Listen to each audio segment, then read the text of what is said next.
करता रहा करता रहा वहाँ पर।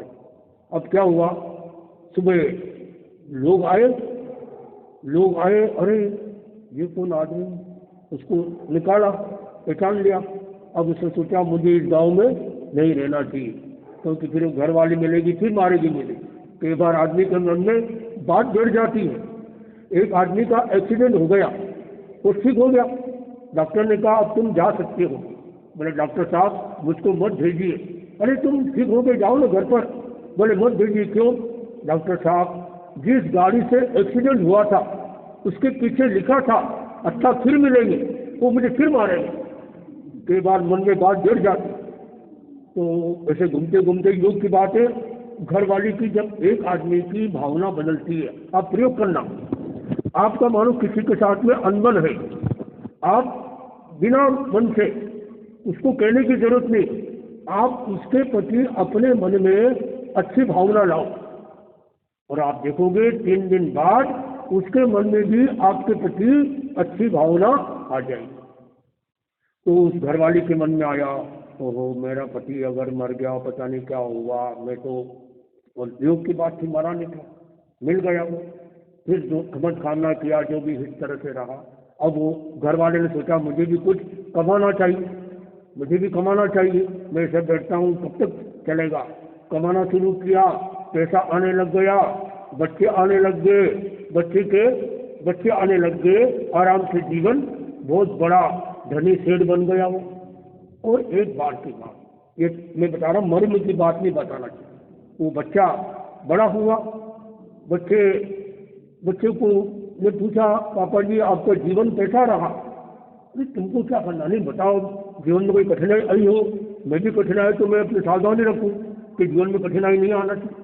बोले कठिनाई तो आई थी क्या? बोले एक बार जो तेरी मम्मी है ना, तेरी मम्मी ने मुझे कुएं में धक्का दे दिया। और ये कोई मरने की बात ये नहीं बतानी थी, बता दी, ठीक है। तो उसको भी बहुत अच्छा नहीं लगा, फिर बात को घुमाजा कर दिया। अब जो घरवाली थी, यानी लड़के की घरवाली, उसके मन में आया कि तुम कल पापा और तुम दोनों बात कर रहे थे और कहीं हंस भी रहे थे, रो भी रहे थे, ऐसी कौन सी बात थी? अरे ये तो हमारे घर की बात है, तुमको नहीं बता, इसमें क्या, मैं तुम्हारी घरवाली हूँ, अगर मुझसे नहीं बताओगे मैं तुमसे प्यार नहीं करूँगी। अब घरवाली का अंतिम हथियार क्या? मैं मई पे चली जाऊंगी, तुम देखते रहना, अंतिम हथियार। अब वो ठीक है, उसने बता दिया कि तू कहना मत, ठीक, बात मन में बैठ गई। सास ऐसी थी ये जिसने एक बार मेरे ससुर जी को कुएं में धक्का दिया। अब एक दिन की बात है, वो घर वाला ससुर जी देरी से आया खाना खाने के लिए, तो धूप लग रही थी, तो उसकी घरवाली ने साड़ी का पल्लू यूं किया और बोले खाना खा लो, धूप ना लगे। ये बात देखकर बहू हंस पड़ी। कभी कभी हंसना महाभारत जैसा बन जाता, बिना कारण हंसना। तो सास ने देख लिया कि बहू हंसी, बहू से पूछा सास ने बाद में अलग से, तुम क्यों हंसी अभी? बोले हंसने की बात नहीं तो क्या रोने की बात? कैसे? अभी तुमने क्या किया? तुम थोड़ी सी धूप लग रही हो तो अपने घर वाले का छाया कर दी, और एक समय था जब तुमने इसको कुएं में धक्का दिया था। ये बात तुमको कैसे पता चले? बोले ये बात तो सब दो लोग जानने लग गए। अब इसके मन में क्या आ गया, ये बहू को पता चल गया, अब सब जगह पता चल जाएगा, मेरी हल्की लगेगी।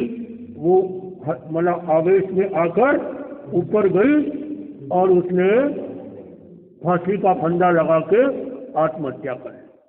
थोड़ी देर बाद में घरवाले के मन में आया, और मेरी घरवाली नाराज हो गई, क्या बात है आज कुछ हो गया? अभी नहीं था, बचा के देखा घरवाली तो फांसी के फंदे पर।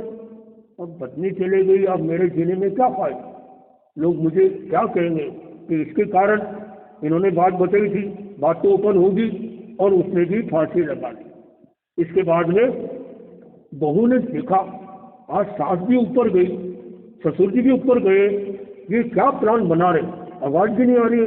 धीरे धीरे धीरे धीरे ऊपर गई, जाके देखा तो दंग रह गई। सास ससुर दोनों फांसी के फंदे पे झूल रहे हैं। मन में सोचा बात तो फैलेगी, क्यों ऐसे हुआ? उसने भी आओ देखा ना ताओ, और उसने भी फांसी लगा ली। इसके बाद में उसका लड़का आया, बोले आज मम्मी पापा कहाँ गए, चप्पल जूते पड़े हैं, घर खुलना पड़ा है, आवाज़ थी, कोई हो तो सुने, कोई नहीं सुना।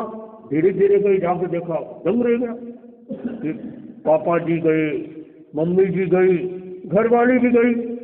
अरे और कोई चले जाए तो समझ में आता, घरवाली चली गई, अब जीवन कैसे चलाएंगे, और लोग क्या कहेंगे, और उसने भी फांसी लगा ली। चारों जने गए, बच्चे आए, बच्चे तो जानते नहीं थे कि फांसी क्या होती है, बोले कोई एक्सरसाइज कर रहे होंगे, तो बच्चे चले गए, बोले मम्मी पापा कोई एक्सरसाइज कर रहे हैं, ऊपर कोई योगा कर रहे हैं, तो योगा थोड़ी था भाई, तो बच्चों को संभाल, यानी मेरी बात समझ गए, ये मर्म की बात। तो ज्ञानी संत कहते हैं मर्म की बात को सहन करने से 63,000 उपास का लाभ मिलता है। दयाचार्य ने लिखा, मास मास खमन कोई करे, इतला कर्म कटे एक क्षण मेरे, वचन सुवचन सह संभावे। जो इस तरह के कटु शब्दों को अच्छा से बोलो मत। अगर मानो किसी ने कटु शब्द बोल दिया, ये बोलने वाले की गलती है, और इससे बड़ी गलती सुनने वाले की, उसको कटु न ले। जैसे महाभारत में दुर्योधन को बोल दिया गया कि अंधे के बेटे अंधे होते, अगर वो उसको नेगेटिव नहीं लेता, महाभारत नहीं होता। अच्छा, इसको भी नहीं बोलना था, गलत, और तू बात क्यों बोले कि हमारे पास जीभ है, अगर हम जीभ से किसी की अच्छा न बोल सके तो खराब तो न बोले। हमारे पास आंखें हैं, इन आंखों से यदि हम अच्छा न देख सके तो खराब तो न देख सके। हमारे पास कान है, इन कानों से हम किसी की अच्छी बात न सुन सके तो किसी की निंदा तो न सुने। हमारे पास हाथ है, किसी को दान न दे सके, किसी का हम धन तो न खींचे। तो इस तरह से उन्होंने ये ऐसा एक ये बात बताई। तो मर्म की बात को सहन करना चाहिए। अच्छा हो कि मर्म की बात बोलना ही नहीं चाहिए, अगर बोल दिया तो सुनने वाले को चाहिए कि वह उसको जाहिर न करे। तो कितना बड़ा फायदा। तो ये सब जानकारी कब मिलती है? प्रवचन के माध्यम से। कैसे भी समय निकाल दो, चाहे कोई आपका व्यापार भी रुकता है तो कोई दिक्कत की बात नहीं। एक भिवानी में एक आदमी 4 महीने का चौमासा हुआ कालूगढ़ी का, और गरीब परिवार होते भी 4 महीने के लिए दुकान बंद, और वो प्रवचन सुनता। लोगों ने कहा इतने गरीब हो, बोले कोई बात नहीं, धर्म की कमाई काम मौका मिलता है, मेरा काम चल रहा है।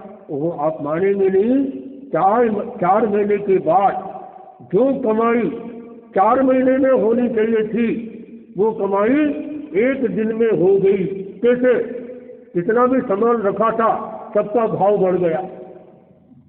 देखो, अपना भाग्य में जो है वो कोई नहीं ले जाए। यदि आपके भाग्य में कोई चीज है तो गई हुई भी आ जाएगी, और भाग्य में नहीं है तो मिली हुई भी चली जाएगी। हम अपने भाग्य को बढ़ाएं तो आप लोगों का सौभाग्य भाग्य है इतना अच्छा कि आपको ऐसे शासन श्री जैसे संत, मुनि समोत्वाली जैसे संत मिले, जो इतने विद्वान संत आपको यहाँ चतुर्मास किया, एक चतुर्मास दूसरा चतुर्मास किया, वो पधार रहे। अपने स्थान पर आप खड़े होकर वंदन करेंगे।